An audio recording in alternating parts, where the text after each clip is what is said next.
मैं तो बार बार ये अर्ज कर रहा हूं कि देखें, ये जो इंतकाम, रिवेंज और नफरत जो है ना, इसका सिलसिला रोक देना चाहिए और इसमें मियां नवाज शरीफ को बड़ा बनना चाहिए और बड़ा बन के मेरा ये ख्याल है कि एक लेवल प्लेइंग फील्ड पे आना चाहिए।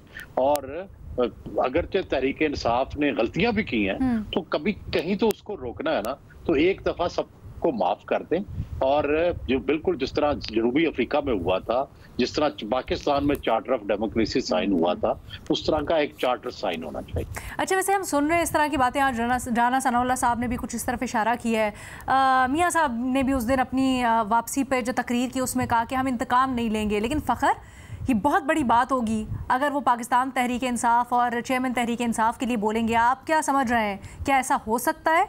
मेरा ख्याल है जो पाकिस्तान में इस टाइम मौजूदा हालात हैं उसका तकाजा तो यही है कि एक आम मुआफ़ी का ऐलान किया जाना चाहिए जो भी नेक्स्ट पावर में आए, और उसके साथ साथ एक चार्टर ऑफ डेमोक्रेसी का भी इन्होंने जिस तरह मोहतरमा बेनज़ीर भुट्टो साहिबा के साथ किया था, गो के वो उसके ऊपर इम्प्लीमेंटेशन पूरी तरह से नहीं हुआ, लेकिन उसके बावजूद भी आप देखें कि जब जब ये जो जमहूरियत के ऊपर हमला हुआ 2014 में, जब चाहे वो धरने की सूरत में हो या उसके बाद 2017 वाला हो, तो ये हमेशा से ये दोनों सियासी जमातों ने वो 90s वाली सियासत को नहीं दोहराया।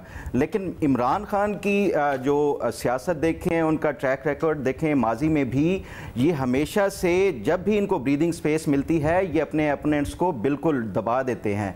ये नून लीग, चाहे ये सुहेल वड़ाई साहब ने मेरा ख्याल है कि ठीक बात की है, लेकिन मेरा जो इससे मुख्तलिफ वो है नज़रिया है इमरान खान के हवाले से कि ये हमेशा ये मर्सी के जो है ना इस हवाले से ये कायल ही नहीं है कि ये अपने अपोनेंट्स को हमेशा ये चाहते हैं कि दबा के रखें।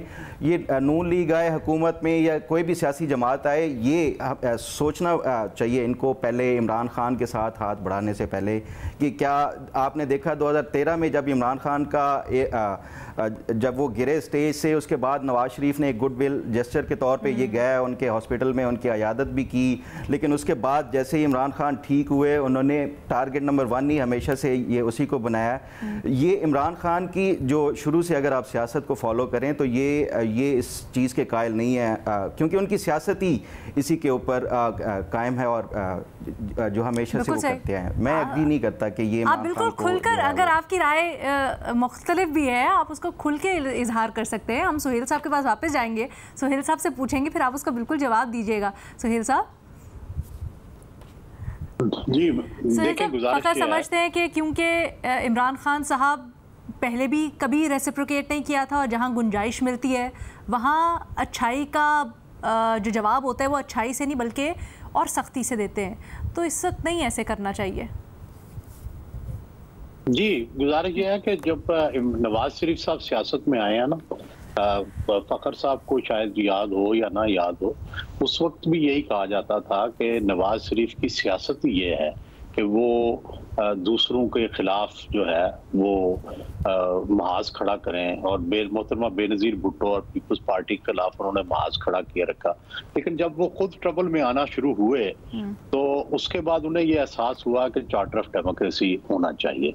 तो अभी इमरान खान भी पहली दफा, पहले तो वो एस्टेब्लिशमेंट के लाडले थे सालों तक, अब वो खुद भी इस क्राइसिस का शिकार है। और मैं देखता हूं कि पीटीआई के जो फॉलोअर्स हैं उनको भी ये एहसास हो रहा है कि हम तो दरअसल सियासी जमात है, लेकिन हम जो थे सियासत की मुखालफत कर रहे थे, तो ये सेल्फ कंट्राडिक्टरी था।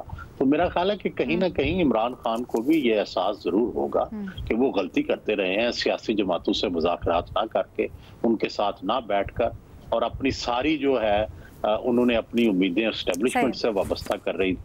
इमरान खान साहब को अगर एहसास होता है तो वो आज जो जज साहब के सामने उन्होंने एक टॉन्ट किया है कि आपका नेल्सन मंडेला वापस आ गया है, तो मेरा नहीं ख्याल कि इमरान खान साहब ने अभी तक कोई इस तरह का सबक सीखा है या वो आगे आने वाले दिनों में, क्योंकि वो जो जिस तरह की सियासत कर रहे हैं वो पॉपुलर पॉलिटिक्स को सूट ही इस तरह की करता है, अग्रेसिव और ऑफेंसिव। तो मेरा ख्याल है परवेज इलाही साहब ने कहा है नहीं, इमरान खान साहब ने भी आज जो जज साहब जब गए जेल में तो उन्हें ये कहा। गुजारिश ये है फ़खर दुरानी साहब, गुजारिश ये है कि क्या फर्ज करें, फर्ज कर लें, मैं आपकी बात मान लेता हूं कि इमरान खान साहब की यही सोच है, तो क्या हम भी वही सोच अपना लें?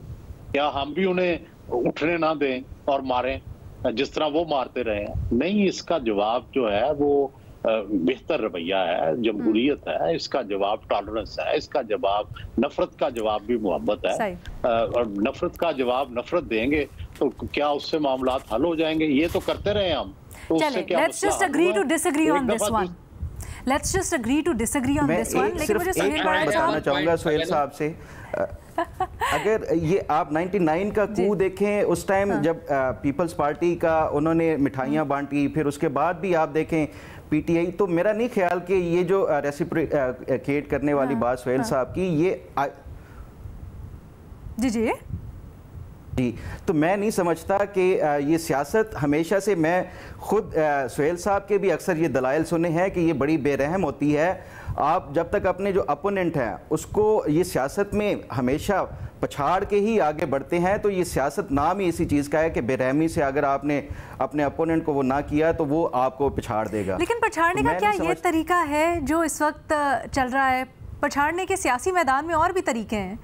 वही सियासी तौर पे ही, ये मैं नहीं कह रहा आउट ऑफ द वे जाके आप जो है ना किसी को वो करें जिस तरह 2018 में हुआ, इस तरह भी नहीं होना चाहिए। लेकिन जो जेन्युइन लीगल केसेस।